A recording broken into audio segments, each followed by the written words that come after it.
Hello, everybody. I'm John OLoughlin. Welcome to McDuff Lives.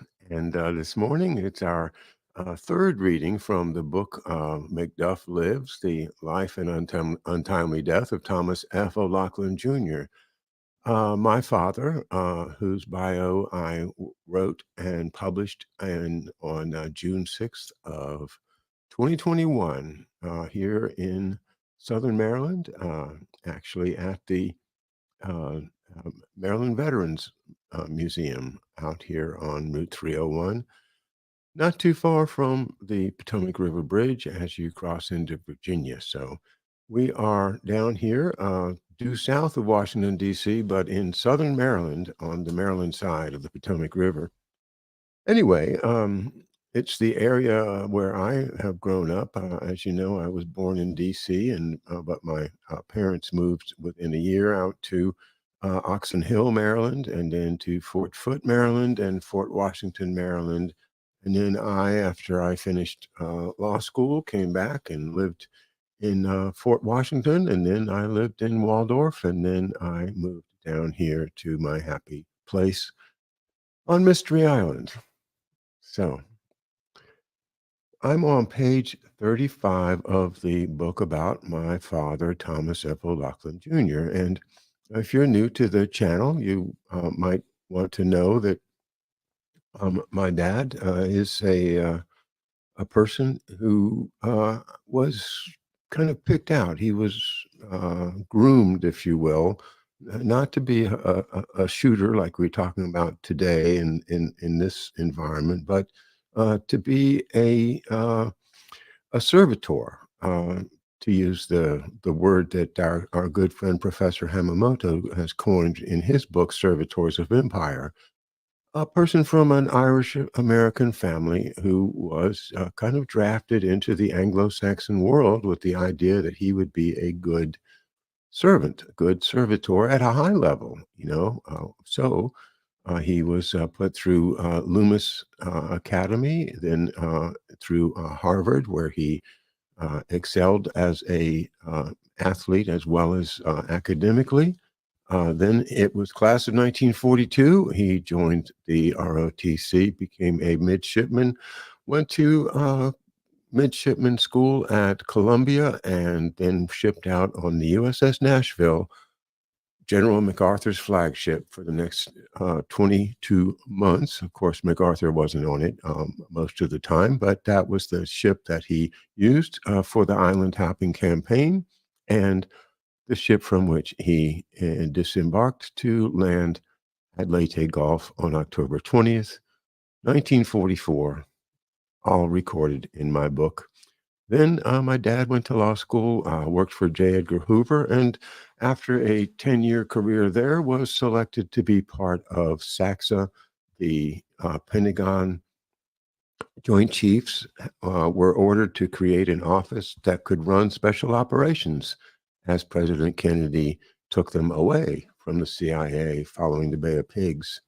And his career at SACSA it was 10 years long, very highly rewarded for his work, and got an actual medal from the Secretary of Defense at the toward the end of his life. He died on June 6, 1971. And it was quick cancer. And so part of my research has always been about quick cancer. SV40, read Dr. Mary's Monkey at least 10 years ago. And then when I got cancer, I tried to incorporate my studies into my treatment. But of course, the oncologists and the radiologists did not have any interest in reading Dr. Mary's Monkey.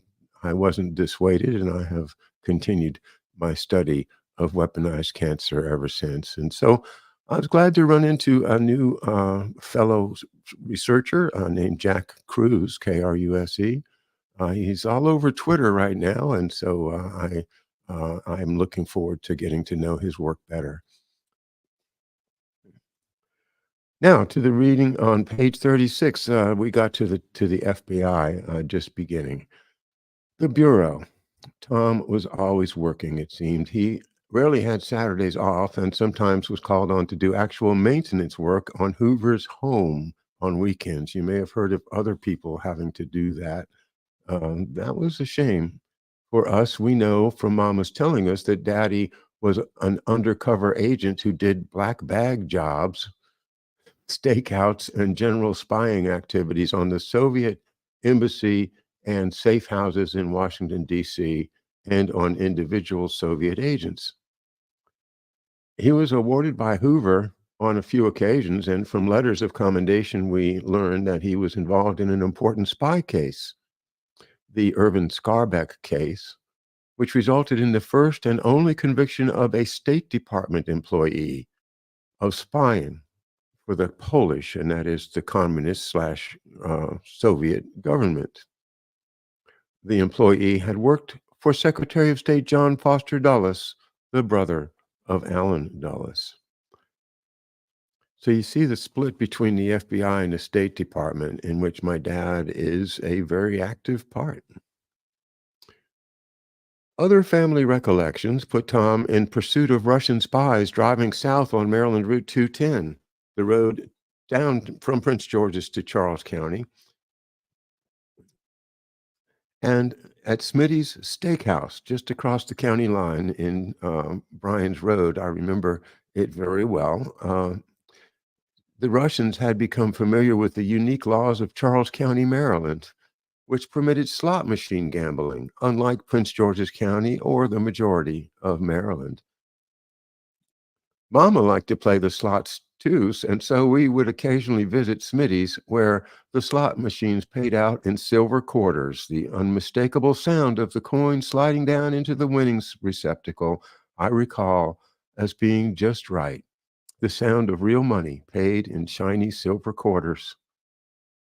But Tom was there for another reason, too. He kept an eye on the Russians as they pulled the handles, watched the cherries and oranges and plums spin to their stops, and cherishing the sound of money pouring down when they won.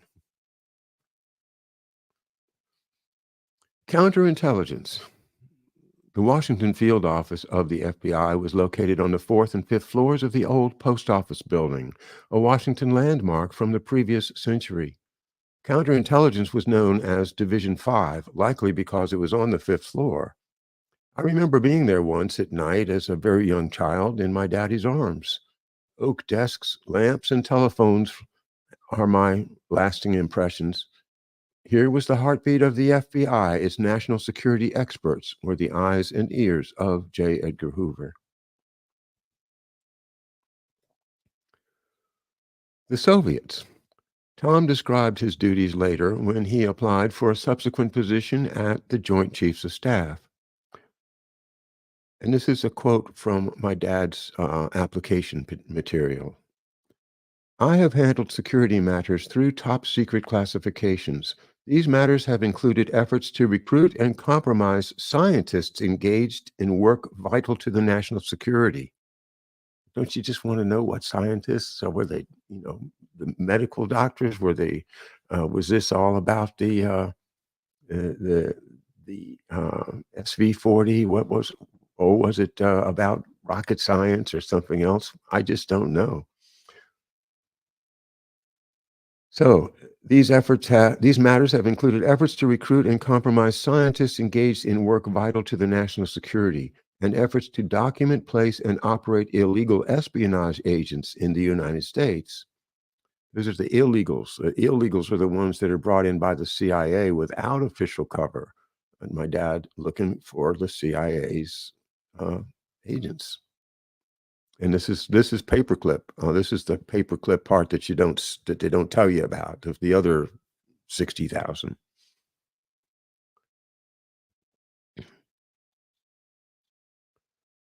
To recommend, initiate, and correlate whole programs of counterintelligence measures.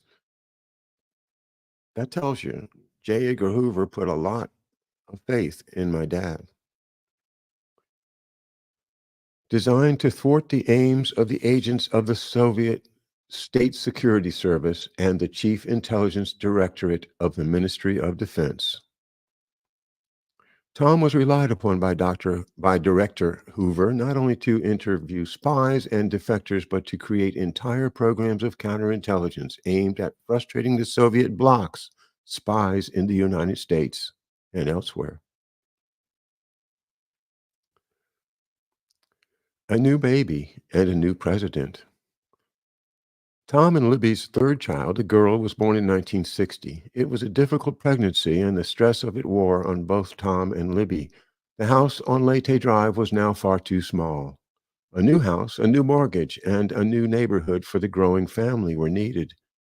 We moved to Arthur Drive in Fort Foote section of southern Prince George's County. Life changed at the FBI, too, with the election of John F. Kennedy as president that November. Mr. Hoover had favored Richard Nixon, who he had known for years, and opposed Kennedy. Nixon would have understood Hoover and given him full control over his work. As feared, Kennedy proved to be the opposite of what Hoover had expected. Appointing brother Robert F. Kennedy as Attorney General, JFK wanted his brother to assert direct control over the director. The CIA in 1960. 1960 was a high point for the CIA, having been authorized to assassinate Fidel Castro by President Eisenhower. The CIA also planned an invasion of Cuba as it boldly engaged the mafia to kill Castro. At the same time, CIA scientists had created wonder weapons of many sorts, such as the U-2 spy plane and MK-Ultra mind control drugs. DCI Allen Dulles was in control of a vast network of focal points, secret agents inside all important government and military agencies. Dulles was getting to act as he desired with President Eisenhower's tacit blessing. Expecting his known supporter Richard Nixon to be elected president, Dulles had been at the peak of his confidence, power, and desire to completely control our government through his secret network. With Kennedy's election, the bright future he had envisioned suddenly vanished. The invasion of Cuba, known as the Bay of Pigs invasion, had been planned and was ready to launch. The new president soon learned that the CIA's power and its willingness to thwart his goals of peaceful coexistence and freedom for all former colonies from control by the major powers. Patrice Lumumba, the first freely elected president of the Congo, was assassinated as Kennedy was being inaugurated. Having promised in his inaugural address to support the freedom of former colonies, Kennedy was unaware that Lumumba had been assassinated until days after his own inauguration. The Cuban invasion would go ahead, with Kennedy aware of the operation, but not willing to involve the U.S. military in the fighting. Launched in April 1961, its failure was accepted by JFK as his own. However, in fact, he blamed the CIA, and Allen Dulles, Richard Bissell Jr., and General Charles Cabell were fired by him as a result. Following the Bay of Pigs disaster, President Kennedy decided to take all covert operations authority away from the CIA and give the authority over special operations to the Pentagon. The Cuban Missile Crisis. Hoover had spies all over the world. They were carefully groomed and often were themselves high government officials. The CIA had no such sources and often made mistakes in predicting events. When the Soviets began importing missiles to Cuba in 1962, the Cuban Missile Crisis led us to the brink of all-out war.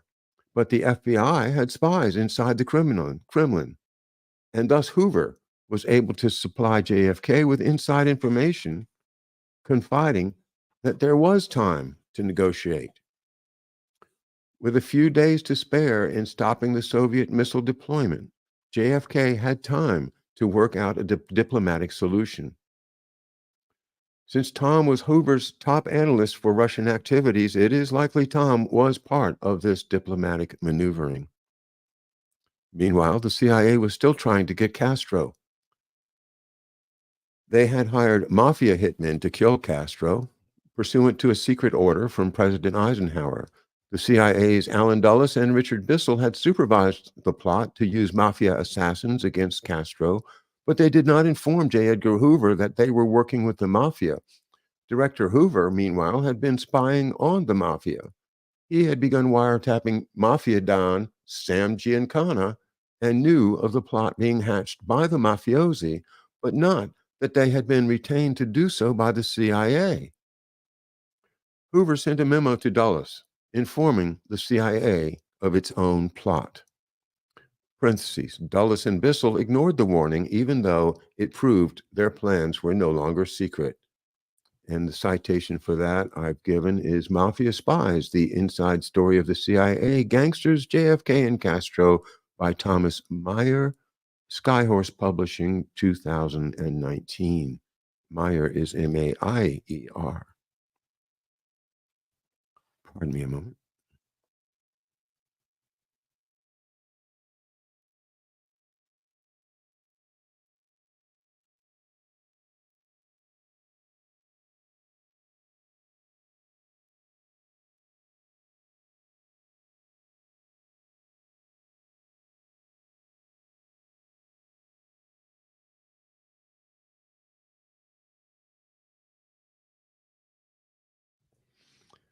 Got a mute button, you've got to remember to use it. So, and hello, end of days, Corky and Laura. Thanks for joining me in the chat as we continue. All right, now we are now up to page 40, and the next section is called Saxa.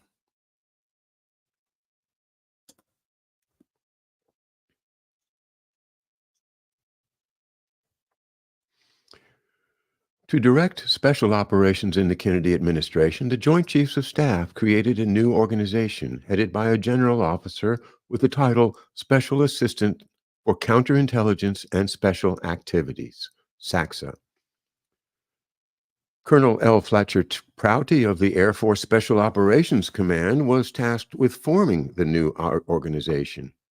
The Kennedy administration wanted to have a new team, so General Ed Lansdale, a CIA man who had run special ops since the CIA-sponsored Hook Rebellion in the Philippines, was passed over.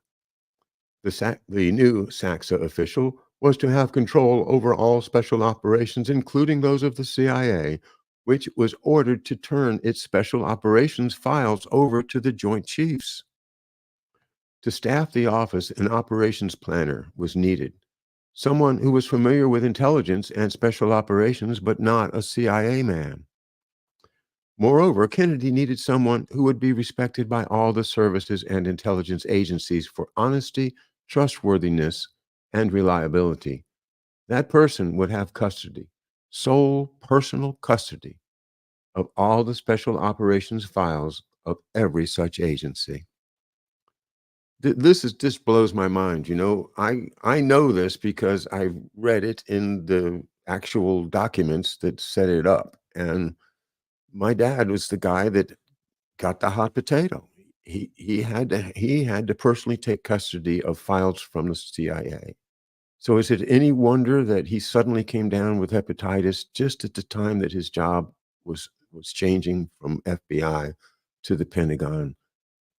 I talked to Wayne Madsen about this and others, and the consensus is, they made him sick in order to have time to sort through their files and get rid of the ones they didn't want President Kennedy or anybody else to see, and to go through stuff that other people had before it was organized enough for use by President Kennedy through his special operations arm called SACSA.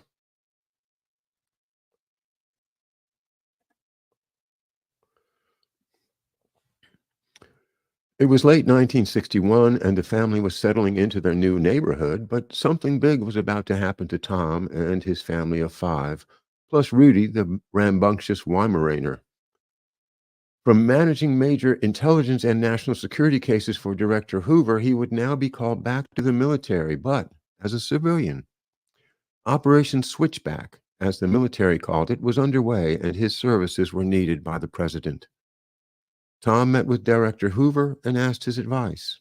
And so, sometime in early 1962, Tom sat down at his typewriter and composed the answers to the questions on Standard Form 57, the U.S. Civil Service application for employment. Tom's diligent descriptions of his duties in the FBI, together with his performance ratings and awards, are the primary sources we have had to work with as we have attempted to flesh out Tom's career. And by the way, I of course have these references, and they're not all in the book. I actually kept some private just because I wasn't ready to release it all yet. And I know I owe you another volume on this book, but writing that one was so hard for me. It's just emotionally draining like crazy. So I hope I can do it, and I will share everything as time goes on.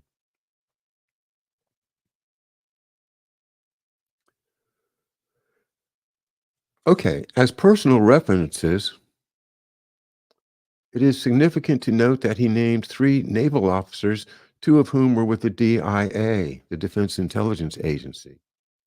The Defense Intelligence Agency had been formed late in the Eisenhower administration and was headed by Air Force General Joseph F. Carroll. This is an example of the gaps in our knowledge that we hope to fill someday. Why these men as references? And I will tell you, I don't know if I wrote it in a book or not, but one of them was a retired Navy captain who, about, well, as I was writing the book, so let's say 7 years ago, I found him. He was living in Marseille, France, and I found a phone number to reach him and called, and somebody answered it, and I asked him, could I speak to uh, Captain, I don't remember his name, or I probably shouldn't even say it, but, um, and they said he would call me back, but he never did, and I've had the same experience with so many people, like, General Leroy Manor, who I tried to contact before he died, and he never got back to me. I think this is my dad's death is a very, very hush hush thing, and, anybody that was associated with my dad has probably been given the nod, "Don't say a word." Anyway, I think I'm pretty proud of what I've been able to dig up, and, I'll share some more with you now.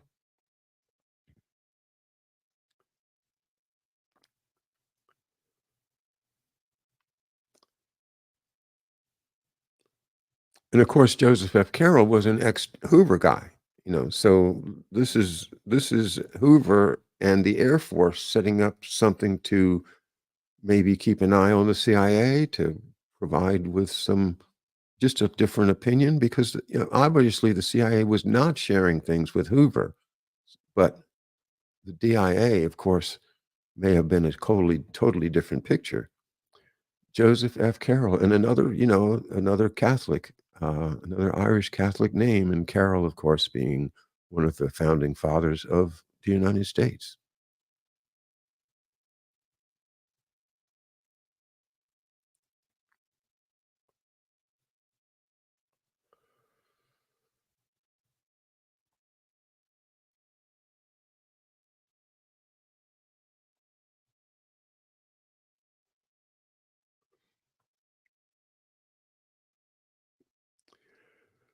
Okay, so this is an example of the gaps in our knowledge that we hope to fill someday. Why these men as references? But it also reflects a rejection by Tom of using as references any CIA connections he might have had.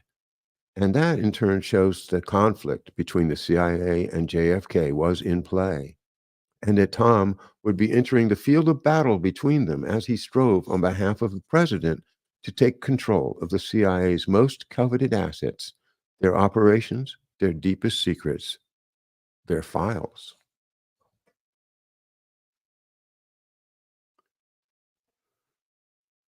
Tainted shellfish. Shortly after Tom accepted the position as counterinsurgency planner at the Pentagon, he was stricken sick with hepatitis, which very nearly killed him. He was hospitalized and told Mama that he had been out with colleagues and had, quote, consumed tainted shellfish, unquote. He never spoke about it again, although he suffered greatly from the illness. After he was released from the hospital, he spent 2 weeks in bed at home. It might have been longer, that's my best guess. Never leaving the bedroom except to use the bathroom. He was jaundiced and weak as he recovered. There was no report in the newspaper of any shellfish poisoning being detected in local food supplies, no investigation of the restaurant supposedly involved. I don't think his illness was accidental. During my interview with journalist Wayne Madsen, he explained that the CIA had a history of compromising people's health, especially in the government, in order to impair their ability to work effectively in their positions. Investigative journalist George Webb suggested that Tom's illness at the time of his appointment afforded the CIA time to clean up its own files and to try to grab what they could from the military's special op files before they were consolidated into Tom's personal custody. The Health Alteration Committee. It was not until Stephen Kinzer's book, Poisoner in Chief, Sidney Gottlieb and the CIA Search for Mind Control, published Henry Holt and Company 2019, that the idea of Tom's being intentionally poisoned by the CIA finally made sense to me. Gottlieb had been using LSD on unwitting subjects like Frank Olson as part of its MK Ultra mind control program. And Gottlieb knew, as did Alan Dulles, Richard Bissell, and other members of the CIA's Health Alteration Committee, that persons who had hepatitis were, quote, 10 times more susceptible to LSD, unquote. Did you know that? That was what they based things on. They said, well, we're going to try to control somebody's mind, and I think it was Sandoz or somebody that did some tests and found that if you had hepatitis, that you were 10 times more susceptible to LSD, and that's why they gave him hepatitis? I don't know. Before I heard that, I had always thought that they gave him the hepatitis to weaken his immune system, so when they eventually gave him the cancer, he wouldn't be able to fight it off. And I think that's what happens in a lot of cases where, like that crazy Dr. Cornelius P. Rhodes in, I think it was Puerto Rico, wasn't it? Where he was injecting people with cancer and he couldn't get them to die, but he did succeed with 4 of them, he said. But the point is that it's my understanding, and I think it's accurate, that with a weakened immune system, a cancer injection could actually take hold. And that is another way that I think, it makes sense to consider my dad's death to be a cancer-side. Anyway, that's just my head. I'm still wide open, wanting to learn more and more about how they could have done it with cancer to my dad in June of 1971.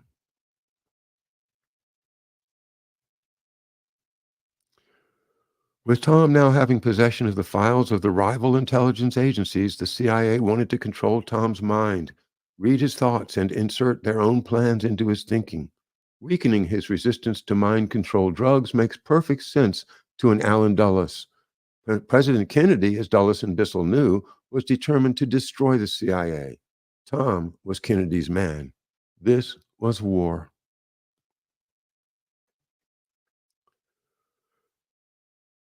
Sick leave. Tom was hospitalized 2 weeks after beginning his work at SACSA on April 2nd, 1962. He applied for an advance on his sick leave account due to his departure from the FBI and having accumulated no leave yet at SACSA. The reasons for granting it were explained in a memorandum.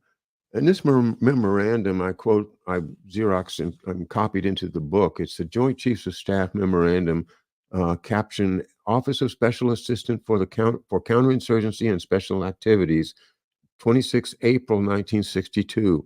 Memorandum for the Director of Personnel, Office of Secretary of Defense, subject justification for advanced sick leave in the case of Thomas F. OLoughlin Jr. Number one, Mr. Thomas F. OLoughlin was hired on 2nd April 1962 as a planning specialist to work in the Special Plans and Operations Branch, Office of the Special Assistant for Counterinsurgency with Special Activities, SACSA, Joint Staff. After working in this position for 2 weeks and 2 days, Mr. OLoughlin was taken ill with hepatitis and is currently in the Washington Hospital Center. Mr. OLoughlin has no sick leave to his credit from his previous employment. 2. Mr. OLoughlin came to the Joint Staff from the Federal Bureau of Investigation and was asked for by name due to his special background knowledge that met the qualifications of this position. Okay? He was asked for by name due to his special qualifications for this position. Mr. OLoughlin has been known to certain members of the Joint Staff for the past several years through almost daily contact, and it was only after several interviews and checking that Mr. OLoughlin was recommended for this position. 3, based on Mr. OLoughlin's background, record, and service with the FBI, I recommend that the former request submitted by the Joint Chiefs of Staff Civilian Personnel Branch for 30 days advance sick leave be approved. Signed, Richard H. Moore, Colonel, USA, Executive, SACSA. So, I mean, that's verification. If you ever think you can find verification of the fact that my father was a very, very important FBI agent to Hoover and a very important man to the military who has, and the people that are going to be in SACSA have known him already for years. The FBI had a position called a liaison, and I think that's what my dad was doing in addition to counterintelligence, was to be a liaison with other agencies such as CIA, such as military, CIC, Naval Investigative, all of the other ones. I think he was pretty much used by Hoover as a liaison with all of those military guys, and that's why we have that comment.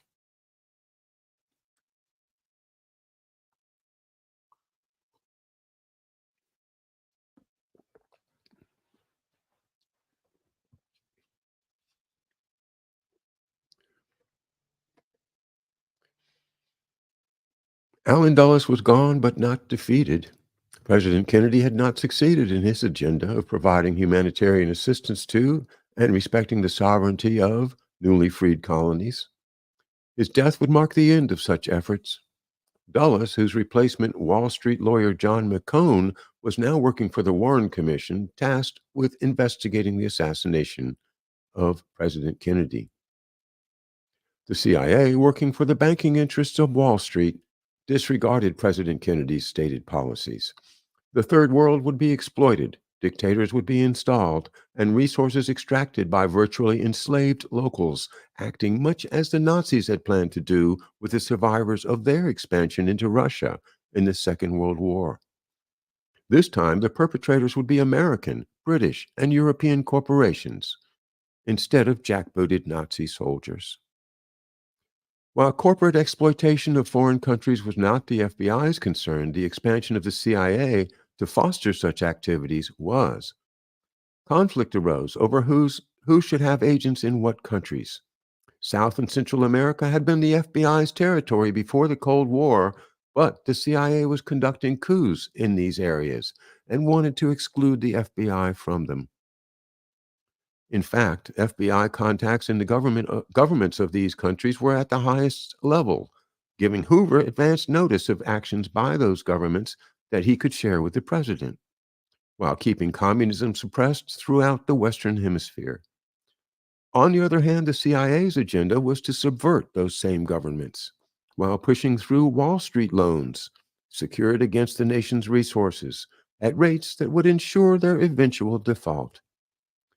And a reference, see The Confessions of an Economic Hitman by John Perkins, Plume publication of 2005.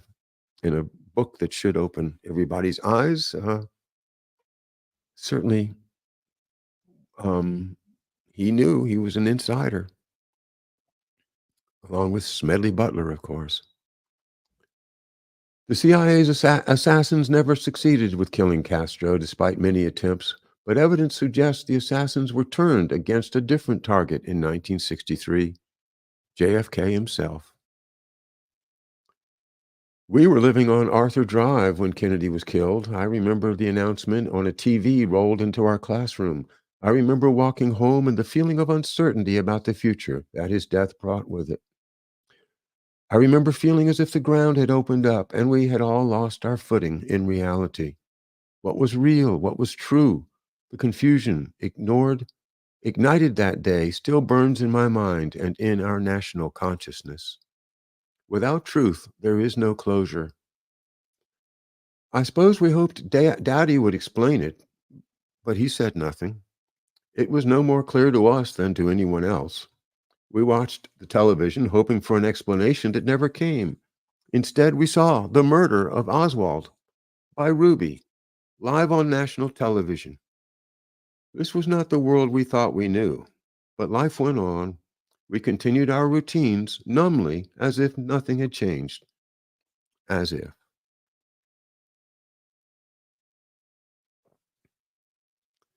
I am a Calvinist. Alan Dulles, DCI. Stephen Kinzer's book, The Brothers, John Foster Dulles, Alan Dulles, and Their Secret World War, Times Books 2013, tells their story through tracing their roots in their families of origin.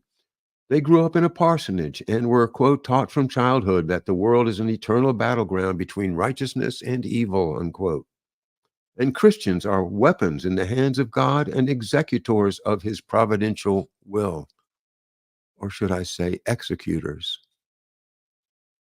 God's glory demanded that the reprobate be compelled to submit to the law of the church, quote unquote. Richard M. Bissell Jr. I speak about him on my show fairly often. Richard M. Bissell Jr., the son of Richard M. Bissell Sr., who was the president of Hartford Fire Insurance Company, the biggest fire insurance company in the country at the time, and he was also the president of Hartford Hospital, where they did some creepy brain experiments. His son, Richard M. Bissell Jr., grew up in the Mark Twain house owned by his father, and was actually shared for a couple of years by George P. Schultz, as he was a student in the same class with my dad at Loomis in Windsor, Connecticut. So Richard M. Bissell Jr. is about 12 years older than my dad. So he's way up there, right up there with Dulles in the CIA.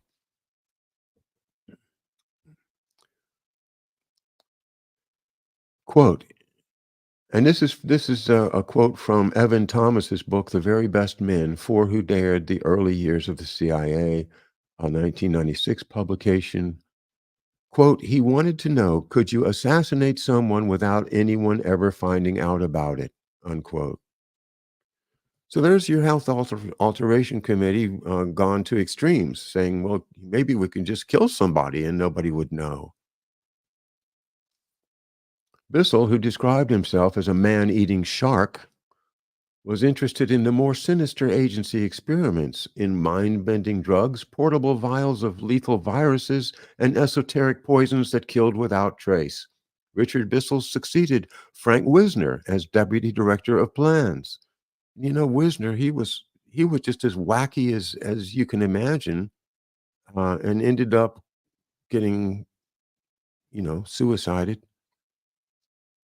The other thing about Wisner, which I read in John Loftus's book, The Belarus Secret, which I had never known before, was that after Wisner got discredited, but before he died, he too consumed tainted shellfish. And that phrase, why would that specific phrase be in Loftus's book written, 30 years ago, was resonant with the exact phrase that my dad spoke to my mother and she spoke to us, consumed tainted shellfish. Uh, it's coincidence. I don't know.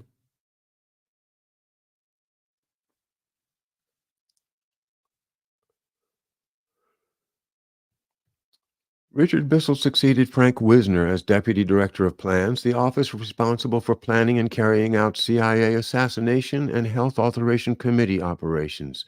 When fired by President Kennedy, he was succeeded by Richard Helms, another advocate of covert operations.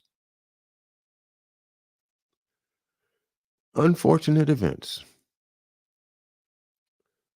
Following Tom's recovery from hepatitis, he performed his duties superbly and was duly praised in his first performance evaluation.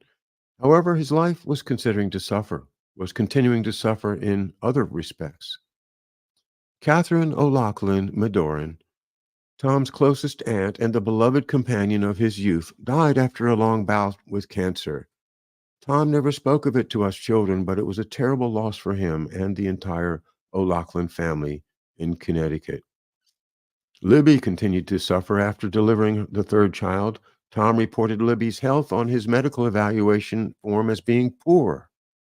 In March of 1961, he hired a nurse to look after her. Libby's sister, Madge Alexander, with whom she was very close, was diagnosed with cancer too. This is a young woman in her 30s, mid 30s. Boom, gets cancer. Uh,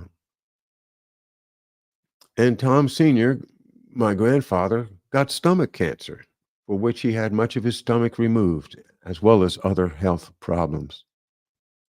Now, these are all probably coincidences, right? That all these people got cancer just at the time that they needed to control Tom O'Loughlin. Yeah, Libby went to Atlanta to be with her sister Madge during her last months to help care for her. Meanwhile, Tom Sr. came to stay with us to recover from his stomach surgery. And Tom made a room out of our downstairs den as Grandpa couldn't even climb the stairs to reach the bedrooms. My youngest sister was only 2 years old, and so she spent these months with Libby and Madge in Atlanta. Tom's first year at Saxa. Quote, during the year Mr. O'Loughlin has been in this office, his performance has been excellent to outstanding. Not only has he accomplished and improved the routine requirements of his specific assignment, he has also, through initiative and ability, expanded his knowledge and capability of numerous facets of the entire office. So much so that he is able to pick up and carry on in the absence of the military members on practically all routine matters. Mr. O'Loughlin is mature, well educated, most personable. His work requires frequent contact with various executive and defense agencies and daily contact with military officers in each of the military services.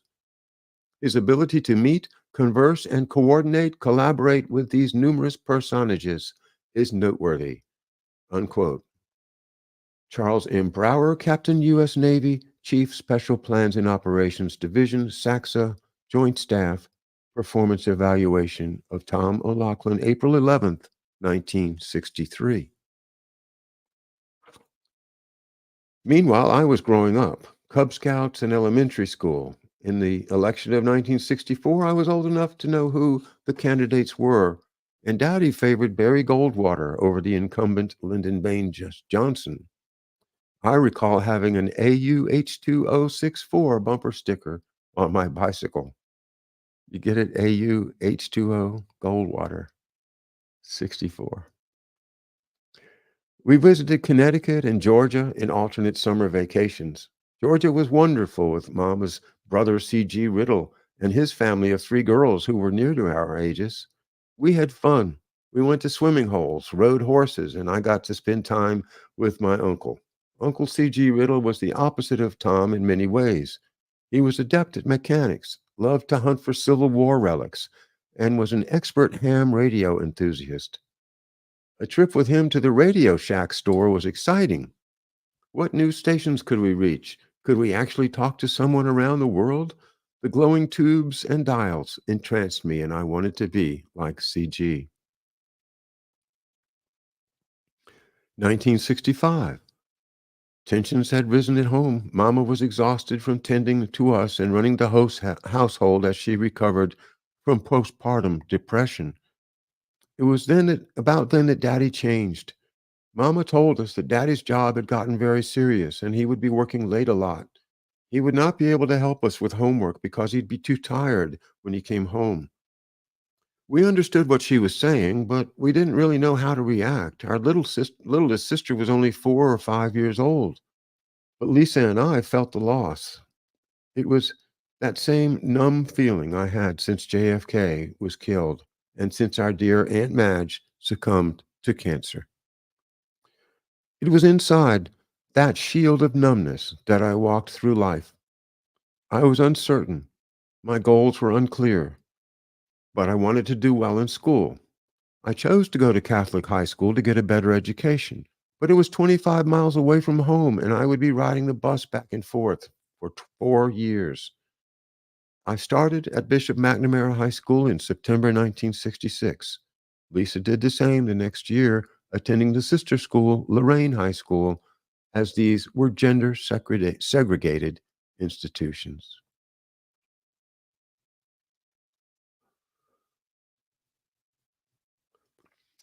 McNamara's band. My love of music had begun with Tom's record collection. Once or twice a year, he would open up his Capehart high fidelity record player, a console that also contained his classical record collection. He would only play a few of them for us, claiming we weren't ready for opera, but he delighted in playing the 1812 Overture by Tchaikovsky and Brahms's Hungarian Dances, recordings made by the Boston Pops Orchestra, which was popular with Harvard students. Tom was also a lover of opera and had many albums of the great singers of the time. His favorite was the great soprano Maria Callas. Sensing Tom's pleasure at hearing those war horses, I sought to attain that happiness too, hoping to appreciate fully the sublime content of these musical masterpieces. When offered a place on the school band, in elementary school, I chose the trumpet as my instrument. By high school, I had switched to baritone horn, a monster beast that I carried to and from school so as to practice at home, which I hardly did, partly because I was exhausted simply from carrying it. And that's really true, you know. When you're maybe, 11 years old and carrying this huge old instrument 25 miles. Oh, no, not fun. But the story was that I wanted to be a trumpet player, but my trumpet got stolen out of the junior high school, and we couldn't afford to buy another one. So the school had some school instruments that we could use, and they gave me a baritone horn to play. I never owned it, but I carried it around carried it around for years.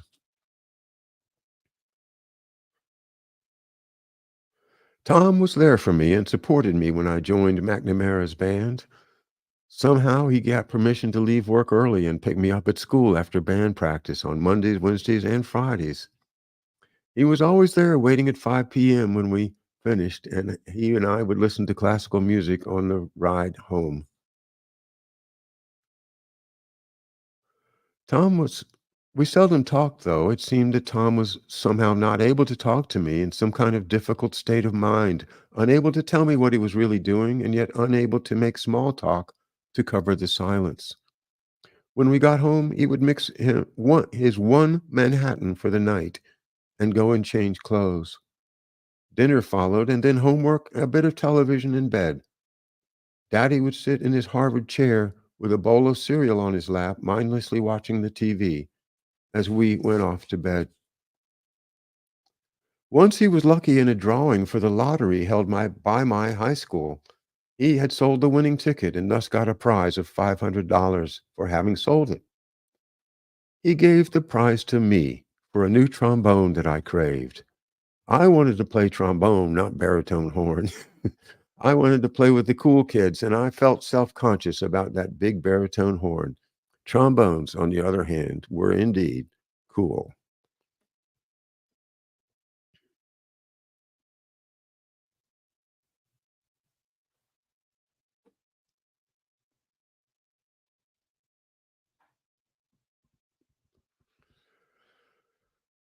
The Hallowell Plan.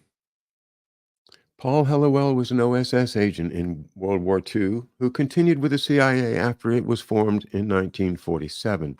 He provided business cover for their operations, created Sea Supply Corporation to transport secret cargo by sea, and civil air transport for air transportation. CAT became Air America. The Hallowell Plan was the financing of covert operations by selling drugs, opium, heroin, and cocaine, both overseas and within the United States itself. When J. Edgar Hoover learned of the Hallowell Plan, he was appalled. CIA assets were being used to bring illegal drugs into Saigon for sale to American soldiers and also to transport drugs into the U.S. Intended by Hallowell for sale only to, quote, minority kids in the U.S., Black and Hispanic youth who could be exploited, the plan was a threat to all. Hoover believed in morality, family, and the strict control of such dangerous substances by the government. To Hoover, if communism threatened America from the left, the heroin trade posed an equal threat from the right. It was the Republican side of U.S. politics, Richard Nixon, the Dulles brothers, and those conservative military officers such as Curtis LeMay, who silently supported the Hallowell Plan, convinced that they represented the greatest race, quote unquote. These elite oligarchical families of the Northeast and California had built a network of self-interest and pride in their superiority over all others, and this gave them a sense of destiny. It was as if they held the power to create a new world, one based on their own values, with the rest of humanity expendable, exploitable, and undeserving of inclusion in their plans for the future of the planet. The Hallowell Plan was the original neat idea, quote unquote, as Oliver North would later describe the drugs for weapons illegal arms sales to the Contras in Nicaragua. Through Colonel North and the CIA, drugs would once again be sold to American youth. But this time it was cocaine, and the targets were not just Black and Hispanic youths, but the wealthier elite kids as well, whose indulgence in cocaine was not seen as such a threat as heroin. The Hallowell Plan was unstoppable, in other words, unless someone with inside knowledge could make it stop.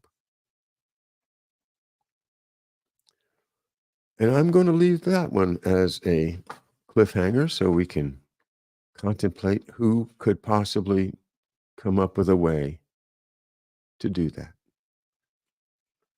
All right, tomorrow we welcome Hervoye Morich back from Geopolitics and Empire to get a mutual update with our good friend Hervoye and get his take on all of the crazy and horrible current events that we've been studying here.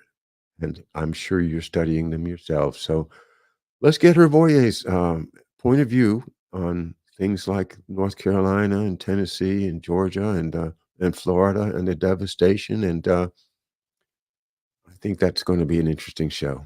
See you guys then. And thank you very much for all of your kindness and support. I was able to buy about 6 more books in the past month, which one of them is another one of these huge ones. You know, look at this, what I just bought. Zionism. It is, you know, how many pages? Like 670 some pages. David Livingstone, one of the most interesting of our contemporary conspiracy theorists that you can find, and a very prolific writer. So I'll probably use this as an encyclopedia instead of as a to try to read it as a novel, just because it really is an encyclopedic study of Zionism, and I'll let you know what I think after I get into it.